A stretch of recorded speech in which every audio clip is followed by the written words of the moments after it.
Hello, hello, my dispatchers, my listeners. I'm your author, your narrator, your host, Scipio Eruditus. Today, I have the pleasure of being joined by Daniel Klein. You can find him over at daniel.living, or he also writes at Substack Truth and Reconciliation. And, as I was telling him a little bit before we fired up the interview here, hit the record button. I'd seen him in some interviews, and his testimony I think is very compelling. I'm sure you, as the audience, are going to agree. He is a former IDF soldier, grew up within Israel, and left Rabbinic Judaism, and is now a believer in Christ. And so I think he has a very compelling testimony, a very compelling story to share with us today. So, Daniel, just introduce yourself to the audience, and how you doing today? I'm good. Thank you so much for having me. And I would actually maybe even add one more correction in terms of believer in Christ, because my experience has been that Christ is a discovery rather than a switch in belief system. So we can start on that one. Interesting, sure, yeah. And so I'm Daniel. I was born in Jerusalem in 1991, and I spent the first 22 years of my life growing up in a settlement in the West Bank, about 20 minutes south of Jerusalem, overlooking Bethlehem. And I grew up in a religious Zionist home, so observers of Rabbinic Judaism and adherents of Zionism. And I come from a family that is deeply involved in Zionism, in the infrastructure of Zionism, funding, supporting on a political, educational, philosophical level. And so in many ways I was kind of groomed to continue the mantle of Zionism, but I also have a deep insider perspective of the workings and the mechanisms, both in my upbringing of Judaism and of Zionism. And over the first 22 years of my life, I went to Zionist elementary schools, yeshiva high schools. I joined a pre-military army preparatory yeshiva, and then I spent 3 years as a tank commander in the IDF before beginning a very long, painful deconstruction of Zionism and Rabbinic Judaism. Both of these things were deeply intertwined and were moving in kind of a parallel fashion, but embarked on the journey of deconstructing and then finally speaking out and sharing my story and sharing my process. Yeah, so share a little bit more about your upbringing, your early life, kind of what was childhood like under this kind of system. Well, when you don't know any other way, in many ways it was idyllic. Yeah, The life in the settlement was insulated and quaint, I would say, in many ways. And so the settlement that I come from, if you were to look it up on a map, it's called Efrat, is highly developed. So work on it began in the 1980s. And so if you were to walk through the town, it's built up. It's really a small city at this point. And so while many people may have this idea of settlers sitting on a hilltop, the deeper truth is that the settlement movement is built on highly developed infrastructure in major blocks throughout the West Bank. And so for me, it really felt like growing up in a suburb of Jerusalem. And back then at the time, there was no concept of Palestinian in my consciousness because there's a deep attempt to erase the idea of a Palestinian. And so the kinds of beliefs that I grew up with were obviously we came to Israel. It was a land without a people, for a people without a land. And there is no such thing as a Palestinian. And so back then, I knew them as Arabs, and really my only interaction growing up was with the gardeners and the low wage workers that would come in and work in the settlement. Very often they would have to wear orange vests and they would have to have a Jewish guard with them. And so growing up, it was really the only world that I knew. There was no concept of West Bank, Gaza, Golan Heights back then. Growing up, the maps in our school actually didn't even have the Golan Heights in the map. And I was thinking about that the other day, that I've actually seen the evolution of the map. And so it was really just, we were in Israel, we were doing God's work in the religious Zionist movement. Settling the land is a religious obligation. It's a fulfillment of messianic prophecy, a contribution to messianic prophecy, because the Messiah is a future concept that will never arrive. But everything that is done is moving us towards it. And so growing up, I just saw myself as a part of this beautiful, beautiful mission, fulfilling God's will. And essentially, my identity was deeply tied up in it, because every aspect of our life, from the religious aspect to civil aspect, is fused with Zionism. And every person growing up in Israel will have a different flavor of this, because the methods of the indoctrination and the propaganda work in such a way that if you are a secular Jew living in, let's call it Israel proper, just for the sake of the conversation, they're going to have a different set of beliefs that meet them where they are. And if you're going through the religious school system, you're going to be programmed with religious theology connected to Zionism. But ultimately, all of the things that we're learning and participating in are fused with Zionism. And that was really the air that I was breathing for decades. For those who are unfamiliar, although there should be not too many of those in my audience, right? What exactly is Zionism, or, as it was explained to you? Well, growing up, Zionism, I think, could actually be described fairly simply, which is Zionism is the belief or the idea that the Jewish people should have a right to a homeland in the land of Palestine. Yeah, well, that's the key distinction there, right? That's the key, that is a very key distinction. But it was really fairly simple. That was the idea, and obviously with time and with deconstruction and with more study, it obviously changed. So the way that I would describe Zionism today is the belief that in the land of Palestine there should be an exclusively ethno supremacist state that sees Jewish safety as a zero sum game in the land of Palestine. Yeah. Now, as far as, the safety aspect of it goes, I mean, what is it like being in a country, right, where you are, either real, perceived, right, constantly being bombarded with this message that, all your neighbors are out to get you, all your neighbors hate you, right? And it's not even anything you've done, of course. It's your very existence that they hate. I mean, Mm-hmm. how does this, affect, you know, growing up, and right, like you're out, you've explained a little bit of it, right? The idea that Palestinian was even like a class of people, right? I mean, I don't know how many times I've heard this in America as well, right? By so many of the talking heads, oh, Palestine doesn't exist, this is a fake place. I mean, I don't know. Talk to some of these people who've been living here for over 1,000 years. They got a very different story. Mm-hmm. Well, it's, at its core, we're talking about highly sophisticated, multi generational, trauma based programming. And so when you're born into this kind of system, you're hijacked from the moment you're born. And it really is, it's really hitting you from every single direction all the time. And you get in the car every hour, the news is blaring. And so there's, maybe even take a step back. It permeates every single aspect of your life from the moment that you're born into this hijacked system.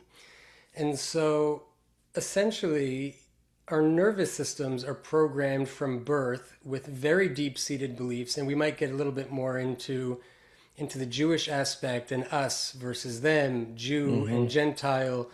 Those things are also these are deep, deep programs that are also multi generational. But every aspect of this is permeating your existence 24/7. It's from the things that you're learning in school about the divine right to be here. It's the news that's blaring 24/7 on the hour.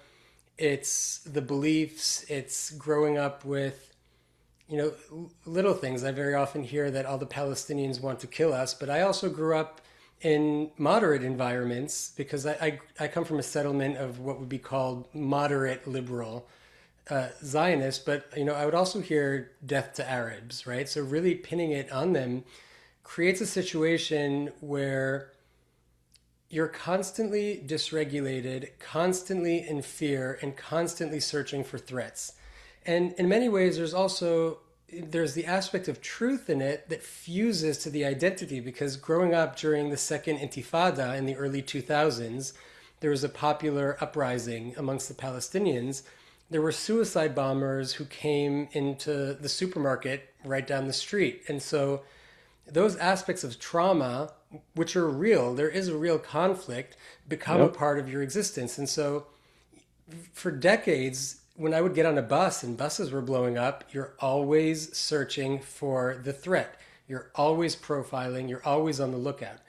And so when you're born into such a dysregulated system, you aren't even aware of the fact that you're dysregulated, and you aren't even aware of the fact that the only information that you can take in is information that confirms these deep-seated beliefs. So you can only perceive threat. You become hyper vigilant all of the time, living from cycle to cycle, siren to siren, always looking for this threat, and obviously only taking in the information and the one-sided narrative that brought you to this point. And so no amount of information would even, come in. So ideas like the Nakba, or the displacement of the Palestinians in 1948, is probably a term that I probably didn't encounter it in the first 16 years of life. And even then, there's a term in Hebrew basically saying that the Nakba is a waste of time, or it's a ridiculous idea. Fake news. Yeah. There's a term for Nakba equals fake news. And so growing up, on the one hand, there was this sense of specialness and chosenness, and we are in the right, but it's coupled with deep, deep, deep fear that takes advantage of our most basic instincts and weaponizes them against us without even knowing it. I mean, what you're basically describing is a society that is constantly on a war footing, and there really is no delineation between civilian and military in any kind of real sense. Since even the civilians are, in a way, like scouts, right? And constantly, as you discussed, constantly on the lookout for threats. And I mean, this is, something that could even, impact your own life, right? So it's like it is, just as a veteran, right? I mean, what you described, right? I mean, that's the same kind of mentality I had at war, and I can't even imagine living like that my entire life, right? I mean, not knowing anything besides, this constant hypervigilance. And yeah, I mean, certainly it's not too surprising to look at some of the polling, right, and the general agreement with what's been unfolding in Gaza here. I mean, if you've been told your entire life that these people, if they ever got any kind of political power, they would wipe you out. Um, I mean, right? When it's us versus them, their children are our children. Well, that's I can't I can understand that mentality and, kind of making that choice. Not that I agree with it, obviously, but, I can Yeah. understand how someone would be brought to that conclusion. Well, absolutely. And ultimately, the one of the ways out is we need to get to the root of understanding, because if you don't understand it, you're going to wind up just perpetuating these cycles. And it's important to get to these programs and root them out at the core. And alongside, tangential to what it is that you're saying, we could have programs that would say, the moment that the Palestinians lower their weapons, there will be no war. If we lowered our weapons, there would be no Israel. Or even more insidious beliefs that Palestinian mothers love their children less than we love our children. And ultimately, all of these programs are rooted in dehumanization, right? To believe that another person or that another human being doesn't possess the same basic instinct of loving their children. When you install those programs from a very, very young age, you start to see everything around you as a statistic and as a number. So you can see how many Palestinians were killed, and you're kind of listening to it and taking it in the same way that somebody listens to the weather at that point. It's just a statistic. It's just this mythological other. And the entire system is constantly creating the situation that you can never truly meet a Palestinian, not as somebody who has a true existence, not that somebody that you can speak to. And most Israelis don't speak Arabic, so it's not that we can even communicate with them in their own language. Right? We're right in the middle of the Middle East, and nobody, well, actually, everybody at the system level made sure that we don't study the language in a fundamental way either. So all of these things are contributing to exactly what it is that you're saying, that that the person on the other side is not truly a person. It's a means to our end, and our end is safety and domination. And I mean, this has been a major facet of psychological operations, and really, throughout the 20th century, there's been, numerous studies on this, but you look at the rates at which soldiers killed other soldiers in World War One. I think it was something like 10% of your soldiers were actually firing and hitting and killing the enemy. The vast majority of the time, for all sorts of complex psychological reasons, most time people would not, they had an extreme aversion to killing, their fellow man. And it's only with the really intense psychological propaganda, and as you described, right, the dehumanization of the enemy, that this is not even a person. So it doesn't matter what you do, and it doesn't matter if you employ some of the most horrific weaponry, that you can conceive of against, what are not people, right? They are the enemy. They are the other.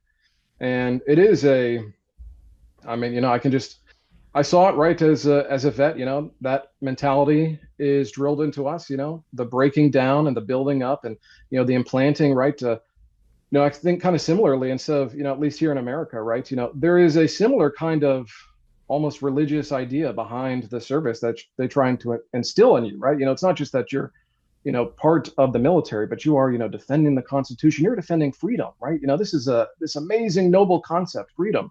You want to defend freedom, don't you? And you'll do whatever it takes to defend freedom, because these other people, they just want to take freedom away from us. Even Mm-hmm. despite the fact that almost none of that is, grounded in any sort of reality whatsoever, Yeah. it's just very insidious, when you're being told these kinds of things, and it really pops you up and it lifts up your pride, right? Oh yeah, I'm on this important special mission. It doesn't really matter what I do because it can all be justified. Right. And that's why we could believe that we were the final frontier protecting the rest of the world from the evil of the Palestinians. We were the last, the last resort that was protecting everyone. And which is why you could hear people say that by exterminating the Palestinians, we would actually be doing the world a great favor. Yeah, pretty horrific stuff. So, I did want to, I guess, kind of transition at this point into a little bit of your military service. So for those unaware, in Israel, every single person, unless you have some kind of religious, obligation against it. Although I know the, Israeli Supreme Court has been trying to hammer away at that. Some of the conscientious observer, similar, kind of status that we have here, but. For the most part, right, the vast majority of Israelis, whether you're male or female, you are enlisted into the military, whether front lines or not, but you're serving the state in some kind of capacity. It really is, I mean, I was going to say Spartan-esque, but even the women didn't fight in Sparta. So, it's like even a step of militarism that is beyond, Sparta. So I guess really, describe that process, right? And, kind of the indoctrination, the boot camp process, as it were. Mm. So the militarization and the preparation for the military in Israel really starts from birth. That's where the glorification of the military and militarization is everywhere because everybody has a brother, a cousin, an uncle who is serving in the military or is serving in reserve duty. And so you're encountering soldiers everywhere all of the time, their stories. It becomes a part of social identity. It becomes a part of the children talking about where they want to serve and why they want to serve there. And that starts that starts from birth.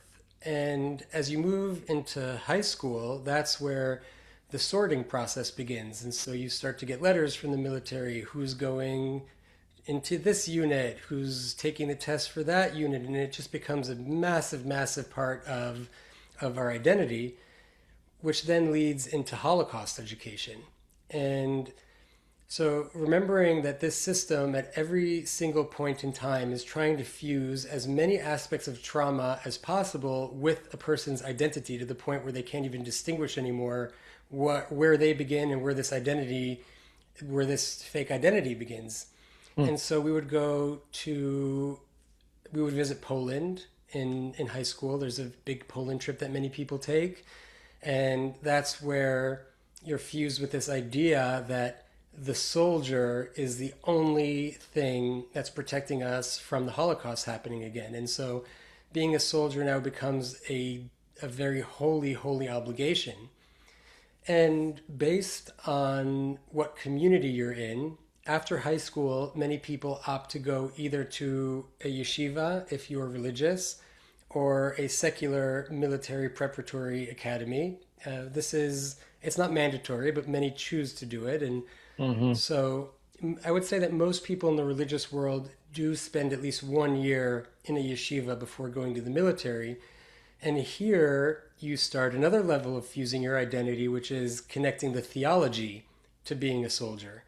And here's where things can, in many ways, get very dark because people could go on YouTube and see the kinds of things that you're taught in these schools before heading out. And here there are deep levels of dehumanization that are connected to religion. And so many people may have heard the term Amalek in the context of Israel and the genocide. And Amalek biblically is the mythical enemy of Israel who is seeking to exterminate the Israelites.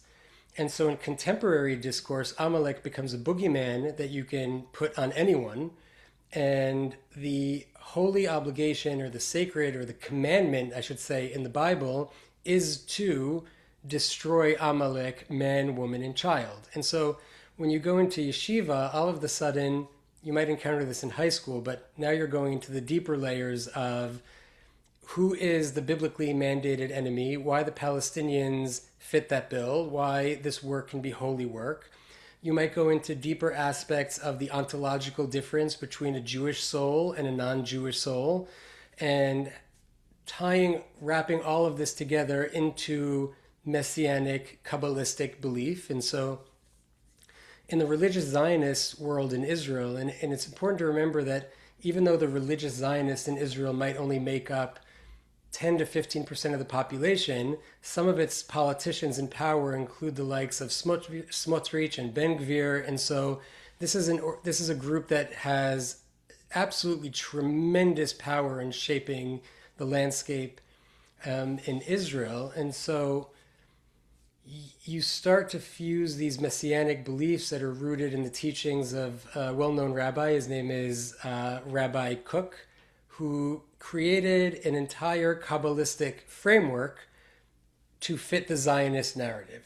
And so his work was, how can we take the Kabbalah and how can we map it to Zionism? And then how can we have the adherents understand all of the Kabbalistic obligations through the fulfillment of this messianic revelation? And so this is studied very deeply in yeshiva, all over the country.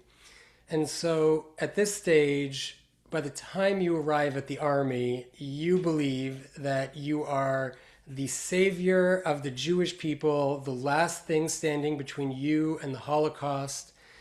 And maybe I'll finish by circling back to something that you said, which is everybody serves in the military. And so it's also starting to create a certain kind of circle of silence, because when you have an in-group and an out-group, once the in-group has a situation where everybody participates in something, when you commit atrocities, you are well loved and well received within the in-group because everybody has participated in this and nobody wants to implicate themselves. So even as you're creating this escalatory situation with everybody in the out-group, you can still congregate and find safety in the in-group in a way that you're now actually just deepening the mechanism of denial because there's no other way out.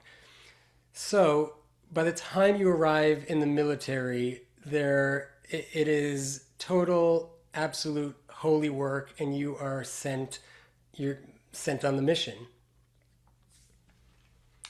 Yeah, I mean, certainly one can imagine how, intoxicating that idea would become. And, it will, like you spoke about, right?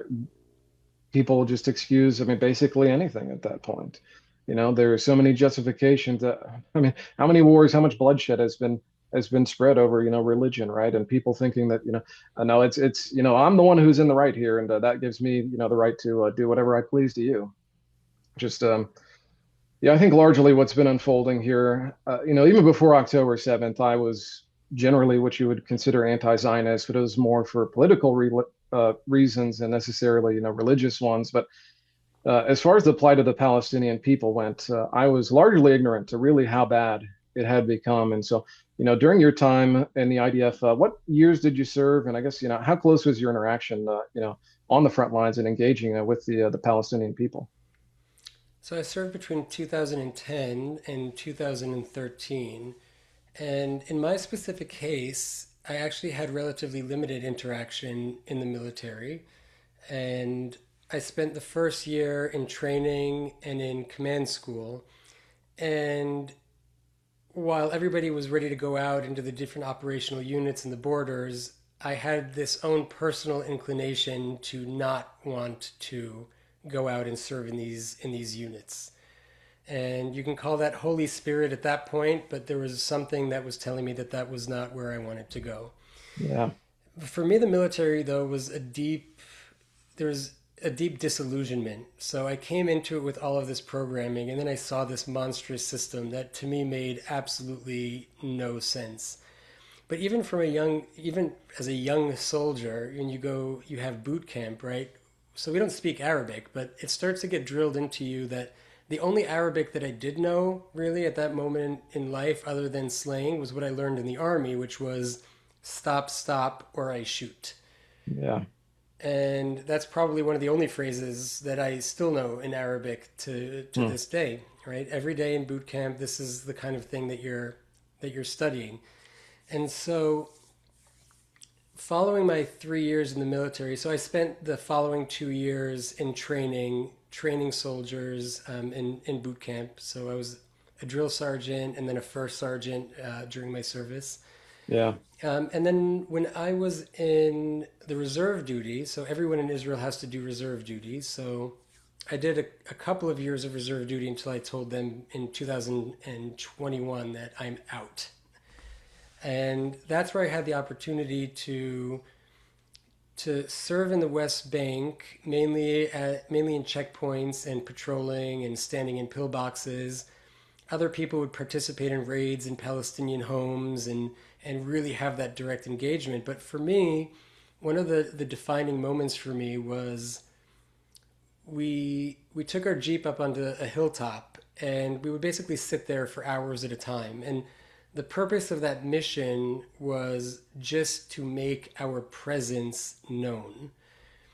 And at that point, I started, cracks were starting to form for me. They weren't fully formulated, but I didn't really have the capacity yet to ask the question, what does that mean to the reality or to the existence of a Palestinian, that my job was just to let them know who the boss in town really was, even when it was serving absolutely no specific or defined mission or purpose.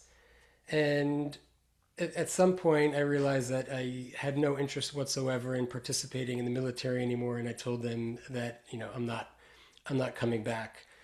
But the for me, a big essence of the military was, and this might resonate with you, was the daily normalization of complete total absurdity, which is the system really doesn't make any sense whatsoever, but you are trained to just follow the orders because that's the way that you do things, even when everything tells you that this is preposterous. But at the level of the soldier, you just get used to doing what it is that they say that they do.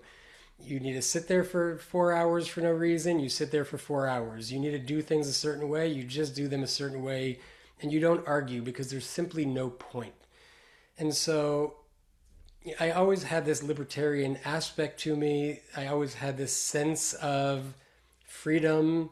And I always had trouble with the fact that Israel always felt like a very, very oppressive place to me. But the military just put it all on full display for me that this is a completely insane system that we all just go along with. And ultimately, you serve your time, you go to reserve duty, and you keep just doing what people tell you to do.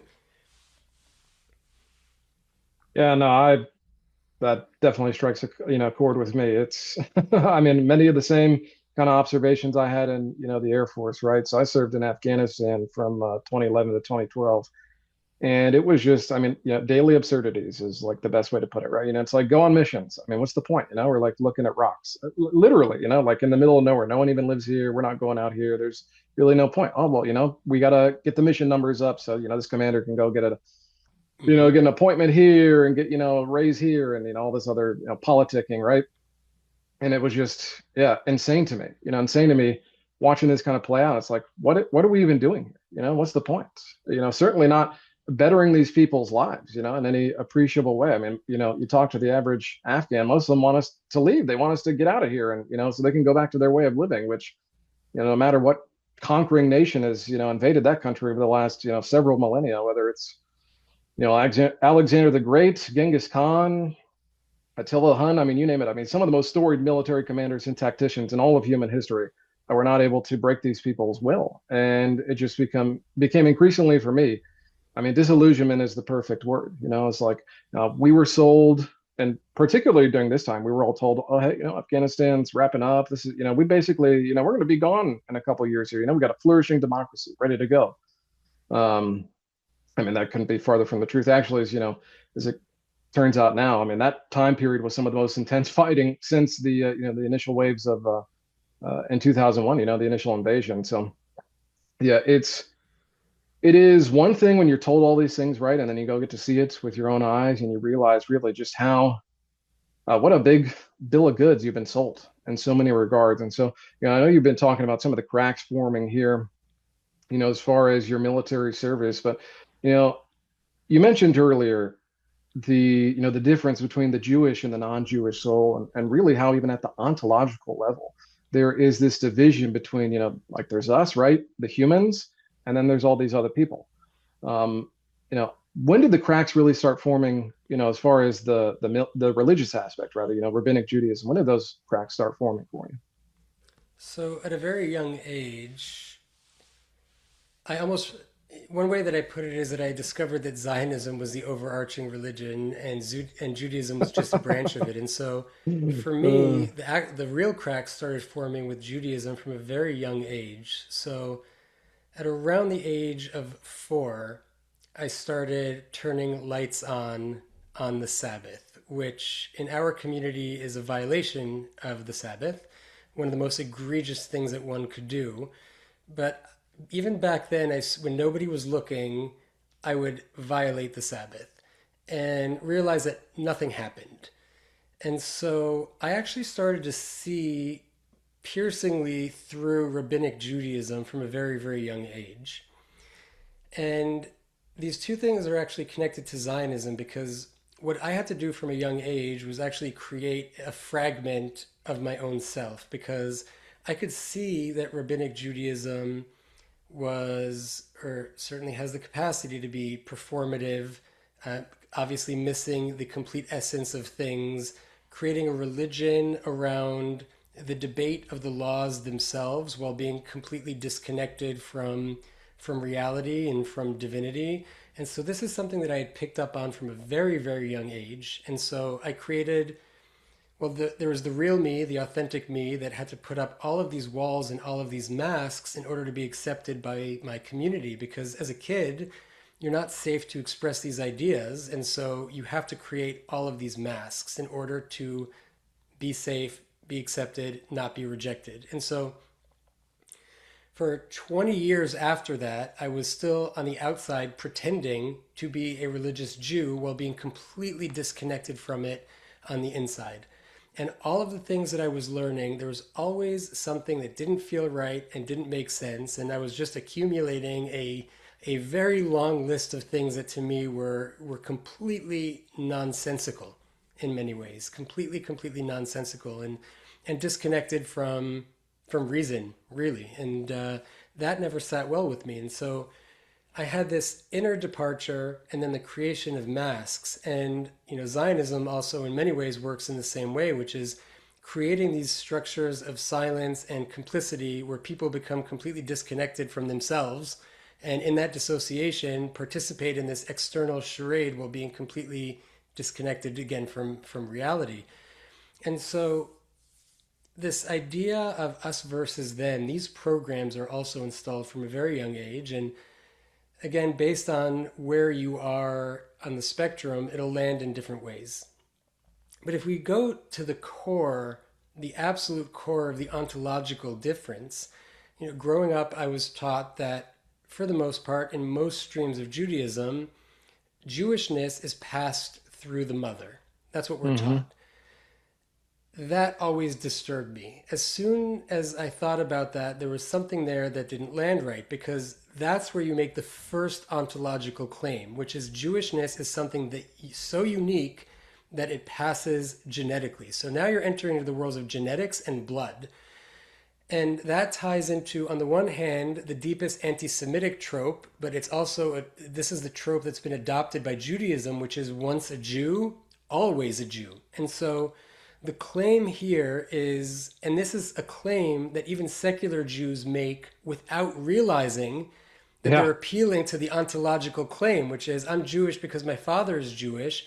You've now created or appealed to the root of the identity, which is this is a unique thing that was passed down, and that identity is defined by the other. Because if there is a uniquely Jewish soul, there is a uniquely non-Jewish soul.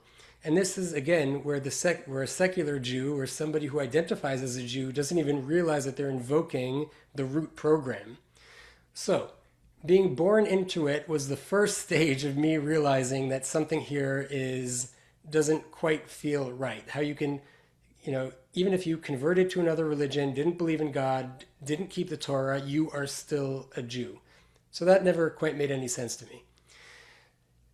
The next layer would be learning that anti Semitism is a fundamental law of nature. So when God created the universe, he created anti Semitism, and that it was always inescapable and always unavoidable.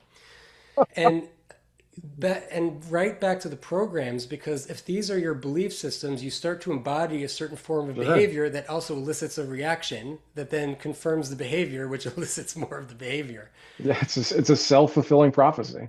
Exactly. And then you could go to, or even before school, my parents told me from a very young age, if you ever marry a non-Jew, we are going to excommunicate you. And I was taught this again, this goes back to very early childhood and obviously throughout my life. And Hmm. little did my parents know at the time that ultimately at the end of my deconstruction process, I did in fact marry what they would consider a non-Jew. Yeah. And so there's another program, which is the other person outside of the tribe is not fully worthy of your love. And if you can't fully love another person outside of the tribe, then you can never fully see them as a human being that's worthy of love, right? So now you're building in these layers of conditional love, conditional acceptance that are rooted in safety, in the fear of rejection, the fear of excommunication, going back to the core traumas in order to create this. And then I could go to school and we would start studying the Torah. And there's a well known story that we're taught, which is when God wanted to give the Torah to the world, he went to the first nation. And when they heard that it says, do not murder, they rejected it. He went to the second nation. Uh, when they heard that you can't steal, they rejected it. And then you go through all these transgressions, and ultimately the Jewish people decided to accept it. And here you're well, consciously, but mainly unconsciously taught that the rest of the nations are murderers and thieves. And Yeah, most morally people inferior. morally inferior, and most people don't really think twice about this seemingly innocuous story of our chosenness. So then you could start to have this breakdown of what does chosenness mean, right? From mild versions to complete literal versions. Hmm. And then you could go to the deeper ontological studies that start to talk about the differentiation at the soul level. And then you could have the Talmudic breakdowns, right? And the Talmud is so vast, and most of it is ritualistic and societal and civil norms. But amongst the discussions in the Talmud, there are clearly distinctions between the Jew and the non-Jew, and what is the moral obligation to your people, and what is the moral obligation to other people. And the basis of a lot of those moral frameworks, when you flip the power structure, start to become exposed for what they really are. And so most people can go to these texts, study these texts, and you can intellectualize it as, well, this rabbi says that, this rabbi says that. I understand the thought process. I can hold it intellectually without realizing that the things that are on the paper are part of the moral framework that we are seeing play out now as it scales.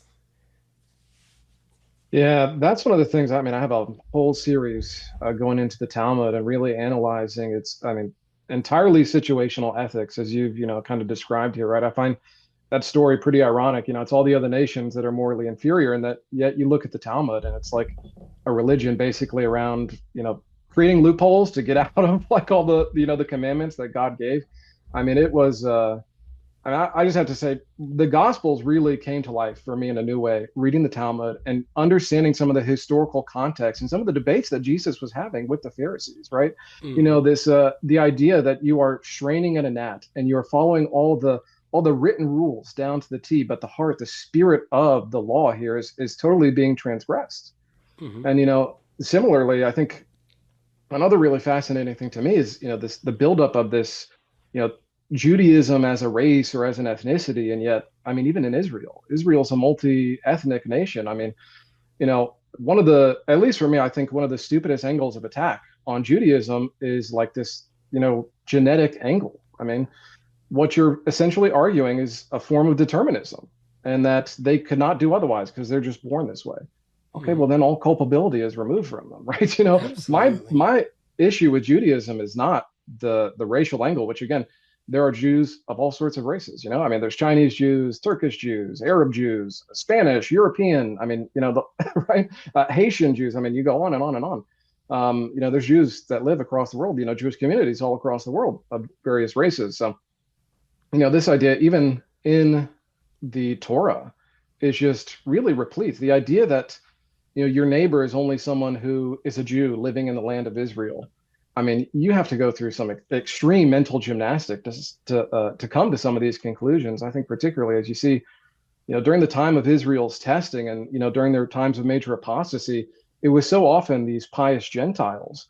Elijah goes and lives in a Canaanite woman's house the entire time that Israel is in famine. You look at Naaman, and I could go on and on and on. Rahab, right? Great example. A Canaanite who is in the lineage of King David. And consequently, obviously, then the Messiah as well. I don't think, at least from a Christian perspective, this whole Christian Zionism thing, I mean, all you got to do is look at the lineage of Jesus Christ, and you see immediately, right? Like this is not about race or genetics or ethnicity. That ultimately this is about a people of faith, and it Mm-hmm. is much less to do with bloodlines. Mm-hmm. Yeah, I mean, I could go on and on about that one, Yeah, but you can't claim that you're a son of Abraham. That's meaningless, right? God can create the sons of Abraham from a stone. yeah. Well, I You mean, know. Ishmael is the son of Abraham too, right? And yet, Mm-hmm. no Christian Zionist and no Jewish Zionist would ever say like, oh, the Ishmaelites, the Arabs, they have a right to all this. They Mm-hmm. obviously understand there are, there's prerequisites to even being, the heir to some of these promises, right? So, as far as your study of the Talmud, um, man, I guess this distinction here between what is like the mitzvah, right? What you are morally obligated to do, and what is permissible, right? Perhaps you could break down that distinction. Yeah. Wow. There are so many examples, but I think that there are really some of the most egregious ones that became very obvious to me from a young age would be the example of like lending with interest, which is such a simple commandment, and yet how can we find a loophole in order to lend with interest by technically not calling it interest, and then it could be okay in the eyes of God. And I remember picking up on that one from a very young age. Or another famous example would be Passover, where you can't have leaven products in the home. So you can't have wheat based products, you can't have bread, you can't have crackers, you can't have all of these things in the home. The commandment is you must take it out of your home. And so Hmm. the loophole there would be, what if we sold it on paper to a non-Jew? And there you go. And so that we could create Well, these it's not your bread endless, anymore. So it's not yours anymore, exactly. And it's so just in my the house, you know? endless debates about here or there while completely missing the essence. And one of the things that I wrote was about, well, in Christ speaks about the korban. The Yes. korban is the sacrificial loophole in which a person can essentially remove the obligation of caring for their parents by pledging their assets to the priestly class. Right? Obviously, the priestly class loves more power, and then people get to absolve themselves from their moral obligation. And so you could, in essence, create infinite loopholes in order to avoid it. And what I started to see was, and this is something that I wrote about, was what defiles a man, right? What goes into a man is food. What defiles a man is what comes out. And Yeah. I could start to see how we could become so infatuated with technical aspects of law while completely missing the basic morality. And I remembered that I saw a video on an ultra Orthodox website that was showing the carnage in Gaza. And right before the video played, there was an advertisement that played for a kosher for Shabbat water machine. And so for me, that was the epitome of water is water, right? Kosher for Shabbat or not, it's just water. But the fact that somebody can concern himself with how kosher the water is for Shabbat while then watching a video about the demolition in Gaza is exactly what this thing, what the mechanism is speaking to. And I could see this everywhere all of the time. This is what I was picking up on again from a young age. Yeah. Now, one of the things, I mentioned it a little bit earlier, but the situational ethics, right? And this idea of we only do these things when we're not in power, for the sake of the peace, right? Hmm. You know, I guess get a little bit into that and, how really the effects that we're seeing, right? Well, what happens when you don't have to keep the peace? What happens when you don't have to worry about any of Yes. that stuff? Then what is permissible to do? And we're Yes. seeing it Okay. play So, out here. yeah. Thanks for refining the question because this is a really important point. So, in many different places in the Talmud, there could be a debate over what is the framework that applies for a Jewish person and what is the framework that applies for the non-Jewish person. In many of the places in the Talmud, the, they might come to the conclusion that there is, in fact, a different moral framework. However, the reason that we will apply the same moral framework is not because the other is an equal human being, but rather because it's known as because of hostility, which is if the non Jewish people were to know about these things, there would be increased hostility amongst the Jews. So, in order to keep the peace, let's do it this way. So, an example of that might be uh, there are certain laws pertaining to, as an example, saving a non Jewish life on Shabbat. If you know that the other person is not Jewish or is an other, because even the term Jewish, foreigner, all of these things in the Tower of Babel, what does each one specifically mean? So, Hmm. the Jew and the other, do you save the other on Shabbat, yes or no? And the answer might be no, you don't save their life on Shabbat. You do save the Jewish life on Shabbat. But the reason that you don't save the other person's life on Shabbat is because of the hostility of the nations. But this is the broken moral framework that when you take that software and then you put it into the superpower hardware, that's when the fractured moral framework becomes apparent. Yeah, and I mean, it's what we're seeing play out in Gaza, right? I mean, I just did a story this week about, I mean, the horrific, absolutely horrific, like, gang rape crisis in Israeli prisons and the usage of rape as a tool of psychological terror and domination, right? I mean, like these stories get out to the Palestinian people. I mean, it is intentional and it's designed to be like, hey, if we catch you, we're going to do, I won't even get into the details, unspeakable, obviously, right?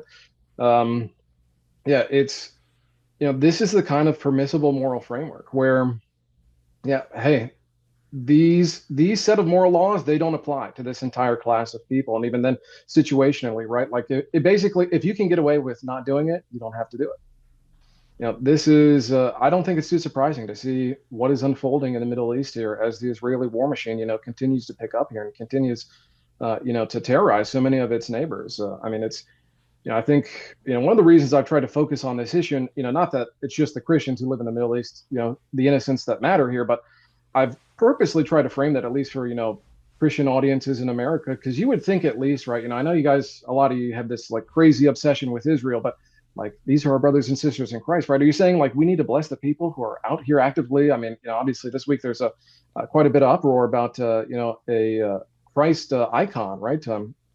Being taken down by an IDF soldier and like smashed. I mean, it was so bad that Benjamin Netanyahu even had to be like, hey, we don't support this, right? Well, only It was because it bad came enough that out. even Netanyahu had to speak out about it. No, sorry, what were you gonna say? No, only because it came out. Only because there's a video of it. Precisely, right? I mean, this kind of stuff happens all the time. I mean, there's been numerous churches that have been bombed. I mean, within the first couple of weeks after October 7th, the third oldest church in the world, St. Porphyrius, was bombed, on accident, quote unquote, of course, Mm-hmm. right? And So, this goes way back. I recall even in the invasion of Lebanon back in the early 2000s. I remember the videos that were coming out of the desecration of churches in Lebanon. Even back then, same yeah. story on repeat. Yeah, no, certainly. I mean, like none of this behavior is really new. It's just we're living in like never before. I mean, we never had a genocide that is not only caught on camera by others, but like that the perpetrators have even filmed themselves. I mean, like that's the really crazy thing to me is that, I mean, you can just go. Al Jazeera actually had a really great report on this last year, I believe, and they just documented all these Israeli soldiers and just going into Palestinians' houses, like rifling through like their underwear drawers and I mean like just the most cartoonishly evil stuff. I mean, it would be hard to believe, honestly, if I hadn't seen some of these things with my own eyes and be like, yeah, I mean, how many videos you got to see of this kind of behavior to be like, this isn't, an AI hoax here. Hmm.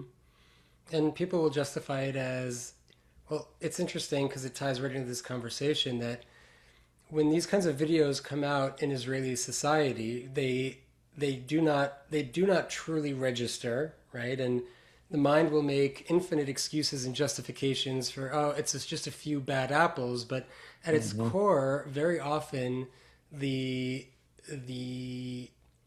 not the rejection of it, but the instinct that people have is to say that those people are making us look bad, right? So those few bad apples are releasing it, where they don't really understand that what the people are saying is that they're more concerned with harming the image than they are with the horror of the action, and that ties Yeah, no, I mean, right into what yeah. what we're describing here. Yeah, I mean, that gets us right back to this kind of Talmudic morality, right? It's all hey, for the sake of the peace. Well, we got to keep the peace. We can't have people, like learning these kinds of things. Again, it's not even that it happened, not that these horrific things are happened, but that it was even recorded in the first place. Yeah, I know. Now, you did mention, some of this behavior, right, is not new for the IDF and this desecration of churches and mosques, of course, as well. But I did want to get into, for you, right, as far as the figure of Jesus in the Talmud. I know this is a bit of a controversial issue. How veiled were some of the references, at least in your teaching understanding? Was it made explicit, right? Hey, like Balaam, right? This is a representation of Christ, and then I guess as well, right? Kind of the general consensus, at least from your perspective of Jesus and how he's considered in Israeli society. So there's vague awareness of the description of Jesus as boiling in excrement, and we're taught, and there aren't too. I don't think there are too many references in the Talmud, but I would actually say that even if it's rooted in the Talmud, not only the rejection of Jesus, but the disdain for Jesus or the hate for Jesus is in many ways very moves from mildly agnostic to very very extreme. And so in the world that I grew up in, so you might have Holocaust trauma which serves a certain purpose, but then I also describe this as Inquisition trauma, which Yeah. is from a very young age, the concept of Christ is fused with Inquisition trauma in order to create a deep fear, resistance, and disgust towards Christ and Christianity in general. When you go into the legal sources, another important layer is that Christianity is considered idol worship, Yeah, whereas Vada Zora. exactly, whereas other religions are not considered idol worship. So there are unique rules, and actually, if you're talking about the tiered system, right, you might have the Jewish order, and then you could have other monotheistic religions, and then you could have those that keep the seven Noahide laws, but then you have at the bottom of the chain the idol worshippers, and that would be the camp or the category that Jesus is put in. And so, growing up in our community, we were taught that you can't step into a church, and even when I did go into churches during my upbringing, there was it's almost hard to describe the somatic reaction that I would have going into churches of the disgust, of the fear, of well, really thinking that this is the epitome of idol worship. And when you're a kid, idol worship is this really scary idea, Yeah. right? And so it's instilled in in the idea of what Christianity is, that you can't go into the church, but there are even broader things. So in Hebrew, the abbreviation of Jesus is an acronym. So the three letters of Jesus' name in Hebrew, Yeshu, is an acronym for may his name and memory be eradicated forever, which is an honorific that is given to the likes of Hitler and any other, perceived evil.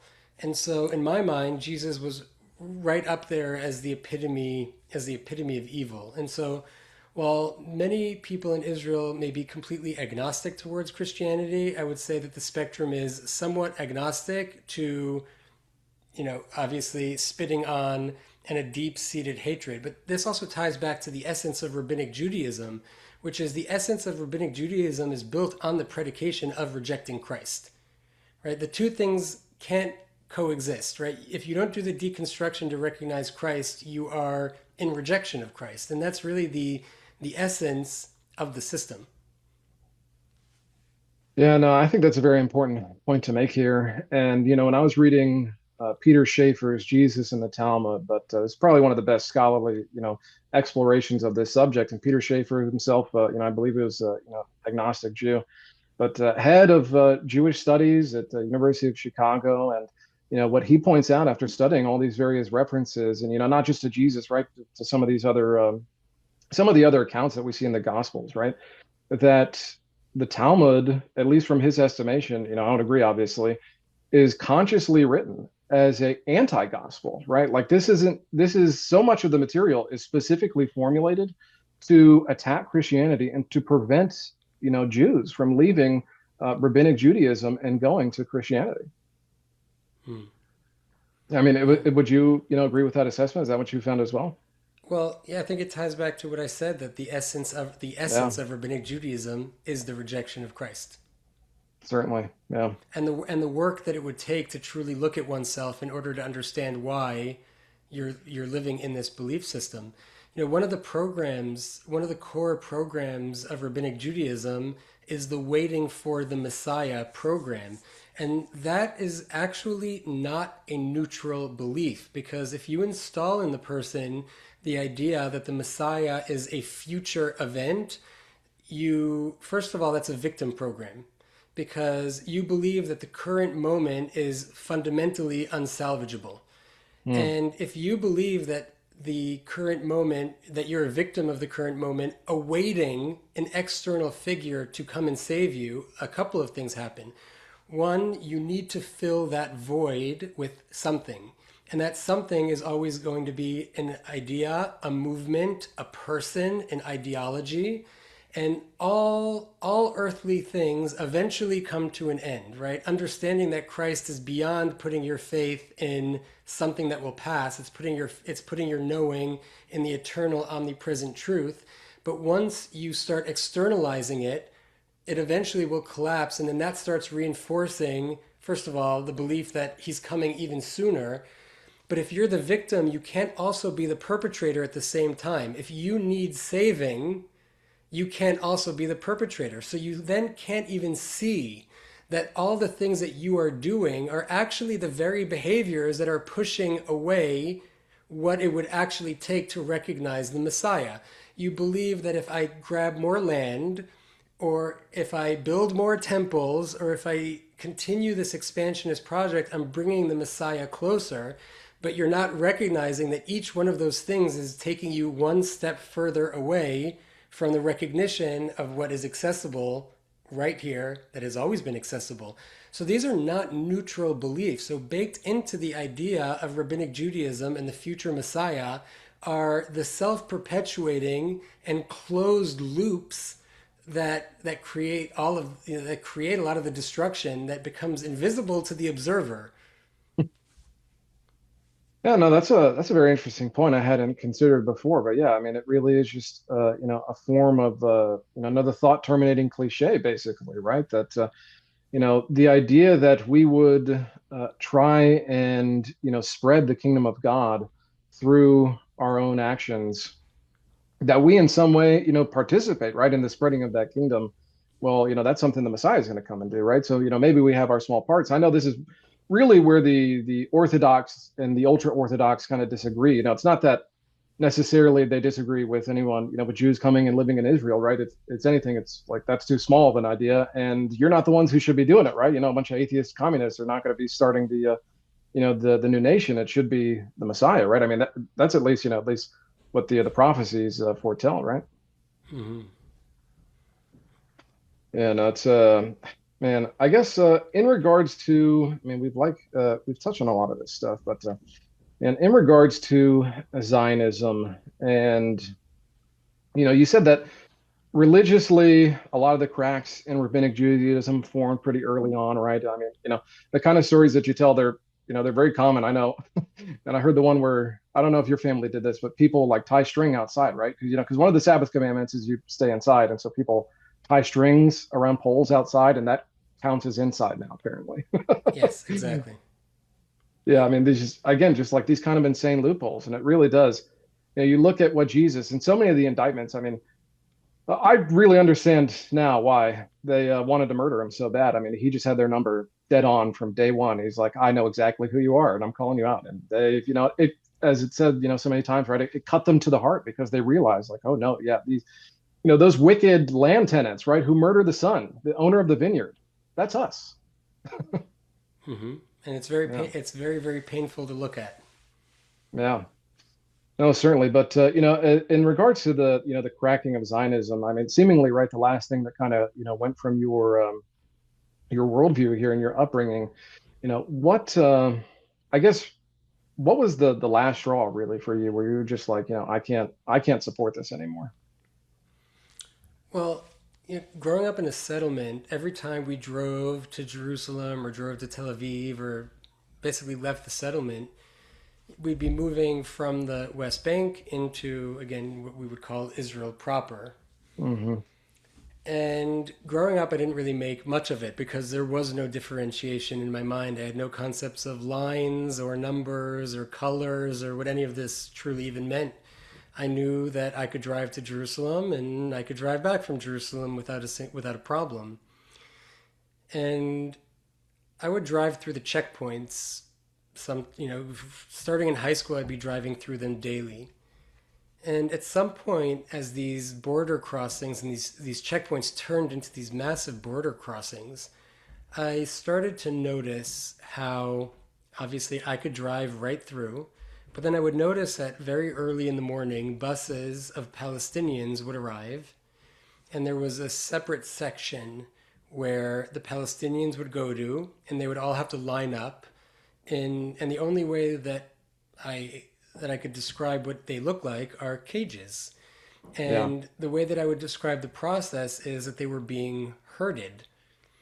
And I would drive through, and then I would see these cages full of people trying to get through, either to visit family or most of them were trying to to get low wage labor on the other side of the fence, again, building the infrastructure for the same occupier that's deciding whether or not they can move, live, or exist at all. And so I started to see these things, and the scene looked awfully familiar. And then I would see how they'd be moving through and, pulling up the paper, let me see your ID, infinitely holding them up and making their lives miserable, and then taking their biometrics and connecting that to the biometric system. And then one thing after another, and then learning about their tiered identification system. And since Palestinians didn't exist in my consciousness, I didn't have an awareness that we're dealing with a people and we're also dealing with a family. And I didn't realize all of these years that all of the lines that we were drawing were cutting their families into pieces.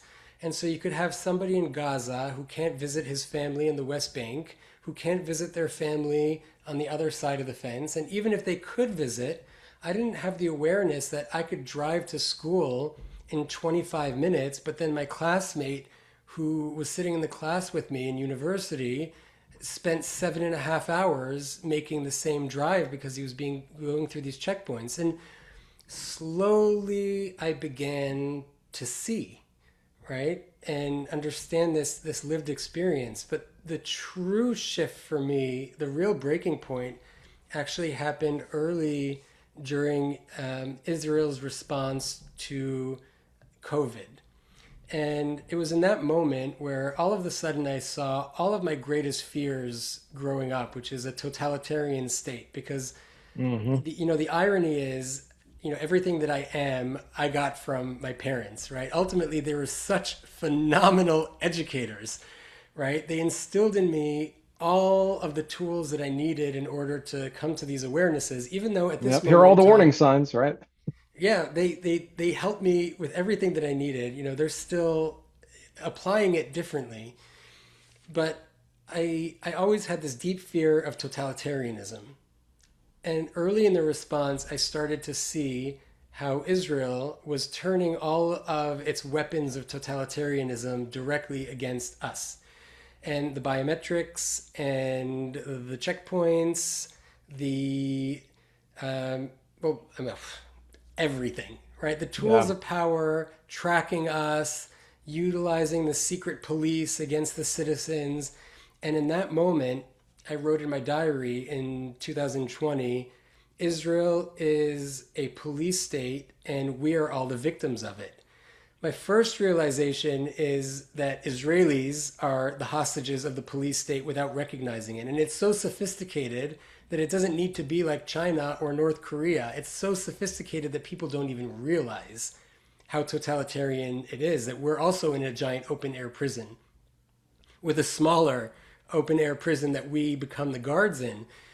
But Mm. in the moment that I felt the machinery of power turn towards me, all of a sudden there was a lifting of the veil, and I could see clearly how this entire machinery of power was not only used it wasn't used equally against the Palestinians, it was used against the Palestinians in a much more extreme way.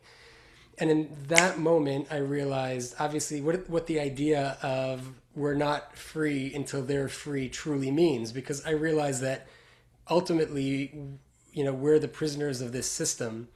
And the Palestinians were actually showing me, and they were reflecting back to me the system that we were in, and in that way, they were showing me the way out.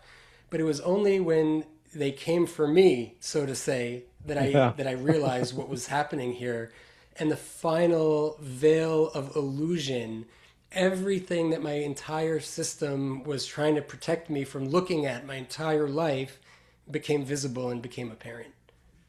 Hmm. Yeah, I know Israel is one of the, if not the worst, in terms of COVID tyranny, like in the world. I mean, as you've, alluded to, right? Like we're prisoners, we're prisoners taking care of a smaller prison. I mean, you've kind of seen that in the aftermath of, a little bit of October 7th, but most particularly after this latest round of, conflict with Iran. I mean, they're stopping people from leaving Israel. There's millions of, Israelis that are trying to flee and get out, and they're being stopped and barred from leaving on these Mm-hmm. airports, right? So it's like, Which they this started in is COVID. Yeah, right. So I mean, Yeah. that's one of the things I've been warning about for years is, the technocracy, right? The techno-feudalism, as I call it, that is, I mean, just around the corner in many ways is already here. All of this has been tested on the Palestinians for a very long time. Hmm. And Absolutely. a lot of the same companies, a lot of the same actors, right? Palantir, and others. But the level of digital control and surveillance is, I think, for the average citizen, almost too much to even imagine. So, It's that kind scary. of segues into my next question, right?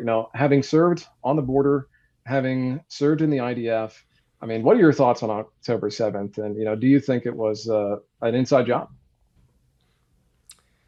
So the way that I understand it is there's a way to understand the truth without agreeing on the details because the system almost wants us to disagree about the details and avoid the Yeah, obvious truth, right? He who has eyes can see without needing to know if Israel directly participated or knew and didn't do anything because yep, all of those different options are there to distract us from the plain and obvious reality, which is if anybody knows anything about the Gaza border, a group of people don't walk up to the border with a bulldozer and move through the most heavily guarded prison wall on the planet.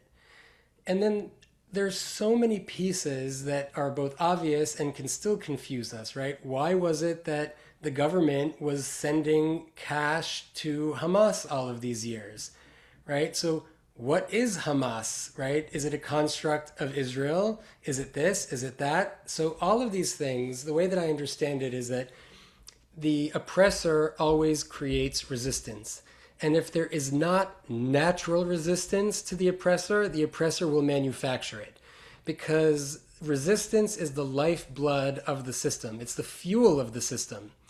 And whether it's anti Semitism or whether it is terror in Israel, we know that Israel has no problem bombing Jews around the world and participating in propping up the worst regimes in the world if it benefits the project by creating more fuel for the project. And so for me, October 7th, the question isn't did they do it this way or did they do it that way, but rather it's 100% a product of this system. And so either the hmm system knew or the system collaborated or contributed, but it's the same answer, right? That's the overarching truth. And that way we can avoid the collapsing into energizing the confusion yeah. by seeing clearly. Yeah, if that makes No, sense. no, no. I think that's a good way of putting it. And it's. I mean, I certainly have my opinions on the matter, right? But what is very obvious is that Israel stood to gain enormously by an attack like this happening. So whether what kind of role they played in actively facilitating some of this, or whether, they very similar to 9/11, right? I mean, there was all sorts of intel about what was going on here. It's not like, this stuff kind of took us by surprise. There's all sorts of weird insider trading in the days before, but that's kind of a whole Mm-hmm. different rabbit trail. Actually, interestingly enough, also during October 7th, there was all sorts of insider trading and massive stock buys for various Israeli military companies in the lead up to this event. So, yeah, I don't know. At the very least, right? People knew what was going to happen and they allowed it to happen because, as we've seen play out, I mean, this has been really the catalyst to realizing greater Israel. I mean, a plan that, as we've talked about on my platform for some time, this goes like at least in Israeli foreign policy goes all the way back to the 1980s. Obviously, we look at theologically speaking, there's much deeper roots to some of this, but as a facet of Israeli foreign policy, like at the state level, I mean, this has been true since the 1980s. So this is something that they've wanted, desired for a really long time, to expand some of these borders. Um, and yeah, certainly, I think no matter what, none of us, on this side of life at least, right, is going to know 100%. I think what happened that day, but uh, very much so. I mean, we can pretty much take it to the bank that this has been a tremendous boon in so many ways to the nation of Israel. And so I think my next question as we kind of, get to the end here is, what do you see as the future of the Zionist project? Where do you kind of see things going? Well, I currently see it in late stage collapse. And when when some stars die, before the implosion is a moment of expansion. And that moment of expansion occurs when the core is failing. And as the core is coming apart and gravity can no longer maintain the structure, there's a moment where it expands. It looks bigger, right? It might look bigger, but the reality of what's happening underneath is collapse. And Israel is currently in a death spiral. The only way that it can survive is through conflict, because without conflict, much like an addict who needs hits of, well, in this case blood, but the addict needs the hit in order to find coherence, because as soon as one sits with themselves, the full reality of the situation dawns. And so the cycles are getting closer, the hits are getting bigger, and in order to justify the project, you need, what's happening is creating more escalation on the outside, which is creating a stronger response on the inside. And so people are stuck in a death spiral where either you awaken from the nightmare or the denial deepens and you go further and closer to the collapse. And so while it might seem that there is some sort of expansion going on, and I can't even put timelines on it, I can only think about this Yeah. conceptually, that it's conceptually in its late stages. And the way that I see the ultimate ending here is decolonization. And decolonization, I believe, is a journey that's similar to what I took on an individual level, which is this doesn't end with putting Israelis on boats and shipping them to Poland. That's not, it's not feasible. That's not how the world is moving, and we're not here to just perpetuate another endless cycle of the same game that's been happening forever. There's a moment here where some people are going to certainly go down with the ship, but many people, as the pain and the cost of maintaining this delusion is going to lead them to the point where they're having a reckoning. And that reckoning, the process of decolonizing, of understanding what it means to deconstruct all of your ideas and your belief systems, right, to the point where people say, wait a second, what does it mean to share? What does it mean to share a land? It's a very painful process. It's a long and painful process of reckoning. That's how I see perhaps the end, but in the process, it's late stage collapse. Yeah, no, as vaunted as the Israeli military machine seems right now, I've been coming to that conclusion, I think, more and more myself, right? This can't last, right? This kind of stuff can't last. And I think particularly looking throughout the scriptures, right? Like God gives rope to us, right? He allows us space to kind of make our own bed. But there's a certain point when, the crimes that are being perpetrated, the blood of the innocent cries out from the ground, right, for justice. And there's a certain point where, God intervenes and he, destroys people through their own hubris, right? Mm-hmm. So often, I mean, I'm reminded of like King Ahab, who was being told by all the prophets, right, that oh, you're going to go in, you're going to kick, Syria's butt. It's going to be amazing. It's going to be, an amazing military conquest. God is with you. And of course, we know how that story ends. He's, killed by an Syrian, archer, and Israel is crushed, significantly. So, yeah, I think I've never been more convinced in my entire life, honestly, that we're going to see a righteous judgment, which is somewhat scary as an American, frankly, given how much we have participated, and particularly over the last couple of years here, how much we have funded and really bankrolled a genocide. I mean, there's no way that Israel could have done. They don't have the machinery, the manufacturing capacity to output the kind of weaponry and the kind of bombs, right? That just the bullets, everything, all the military machinery and equipment. I mean, they just don't have the manufacturing capacity to kind of keep up with the rate they've been, blowing people to smithereens. So that's only because of us, right? That's only because of Raytheon and Boeing and the rest of it. That yeah, it makes me very concerned, for this country, right? Certainly here. Yeah. But I think really before we close out here, the important, part of the title of the episode, right, from Zion to Christ, is part of this process was not just, hey, I left Rabbinic Judaism, you saw the hypocrisies. I left Zionism, I saw kind of what that actually entails and how that affects people's lives. But it's not just abandoning these things, but finding, discovering, as you put it, something that's always been there, right? Right. So please, I guess, just kind of explain that process for us. Well, growing up, our home we had a vast library with two topics: Zionism and Jesus and the Jews. And Jesus and the Jews is code for the rejection of Jesus. And so the irony is Jesus was always very close to me. All of those years there was the framed as the rejection as, and I was still embodying the rejection of it while living out, living in the hornet's nest of Phariseeism, and not having any words to describe my process. Yeah.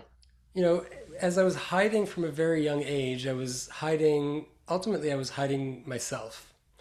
And every single thing that I was doing was a process of running away from myself and avoiding myself and trying to find hope and salvation in everything outside of me, trying to find ways to numb my pain externally because I could never ever get to the truth of the core of myself. And that led me down a path of deep transgression, personal transgressions over the years. And I was keeping them a secret and I was hiding them. And I went down this journey of reckoning and trying to understand how it is that I did these things and trying to figure out how to find forgiveness with other people and with myself. And about 2 years ago, I embarked on a personal journey, which was coming forward and confessing the truth of what it is that I had done to all the people in my life that I had hurt, to take responsibility and be accountable for them. And that process led to the complete implosion of my life. And I lost my marriage, telling the truth about all of these things. I lost my family.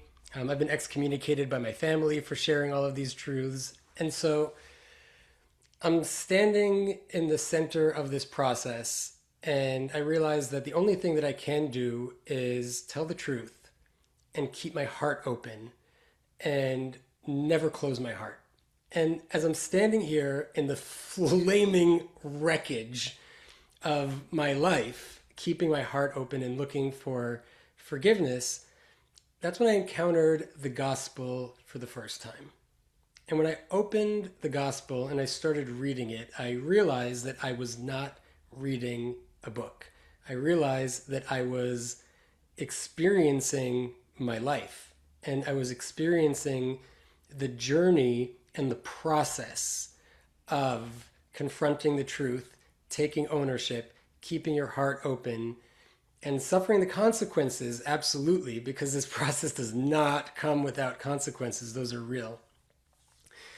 And as I deconstructed everything in my life, the one thing that I was still looking for was forgiveness and self forgiveness.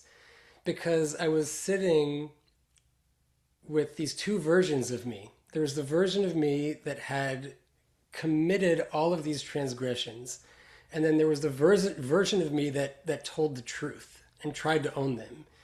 And I kept collapsing into this old version of me because the shame and the guilt is so crippling, and the tendency is to keep falling back into there.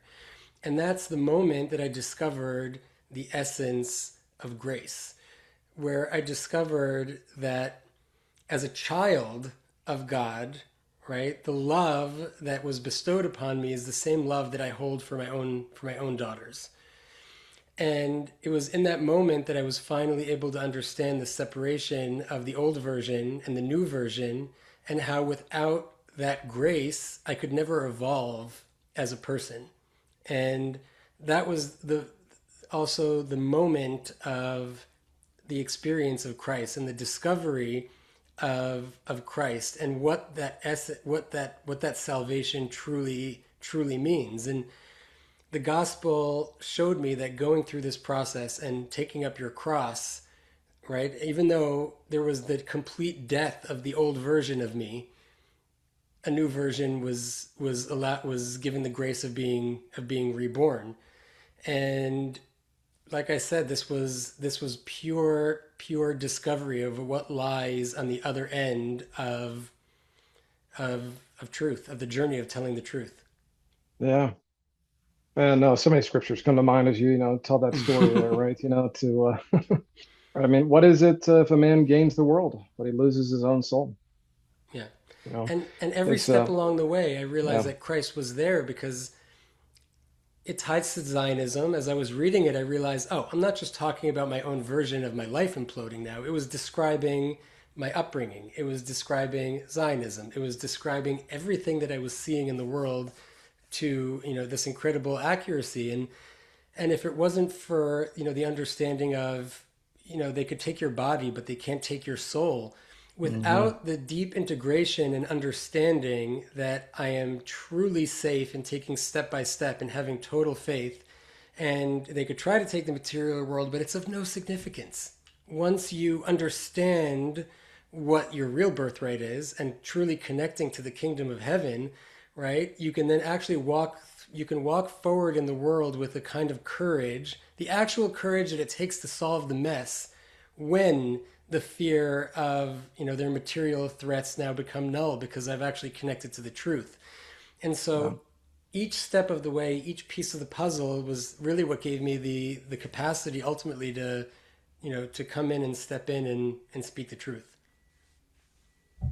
Yeah, as St. Paul says, right? We are to die to ourselves daily. We're to take up our Hmm. cross and bear that. I mean, this is something that the fight with the passions is something that we constantly have to fight with, right? Even Paul himself. I mean, one of the most really the author of so much of the New Testament. I mean, truly, I mean, gifted and graced with God with just amazing knowledge and wisdom. And even he himself speaks of the struggles of this on a daily basis, right? I do the things I don't want to do, and I don't do the things that I do want to do. I mean, this is one of the apostles. So, the idea that any one of us, right, that hey, it's just like we made this choice, and then we're all good. It's like, no, this is a lifelong journey, right? It's one of the many reasons you see salvation talked about in the New Testament. It's talked about in the present tense, right? You are saved. It's talked about in the past tense. You have been saved. It's talked about in the future tense. You will be saved. Because this is all these things are simultaneously true. As we go through this journey, right? Walking through our faith with fear and trembling, and it's yeah, I think just in many ways just very encouraging to see these kind of stories, and obviously there is a tremendous amount of loss that has come with this, right? But not to get into some of my own story here too, but it's that winnowing away process, right? When you're out in the wilderness and God is just shaping you and shaving away, right, all the rough edges. It is it's a painful process, but I mean, I can say certainly for myself, and I'm sure you would attest as well. Once you come out on the other side, it is. I mean, that is true freedom right there. That is true freedom. Absolutely. It's liberation. Yeah, well, man, I uh, thoroughly enjoyed this conversation. Thank you once again for your time Same here. and for sharing a little bit of your testimony here and some of your knowledge. I mean, again, some of your firsthand knowledge of living inside the system here and living inside of Israel. So, yeah, just for those in the audience, right, who'd like to catch more of your work, of course, they can get you at Truth and Reconciliation at Substack.com. I'll include some of the links for that in the show notes description. But is there anywhere else that people can connect with you or find your work? And my website, www.daniel.living, and you can find everything there. Yep. Alrighty, yeah, and I'll make sure both of those are in the show notes description. Daniel, I'll give you the final word here. Anything else you'd like to say to the audience here? Well, what I learned from Christ is we know how it ends. It's already done. So keep moving forward with courage. Amen. Yeah, amen to that, brother. Well, Mr. Klein, thank you once again for your time. God Thank bless. you. Thank you.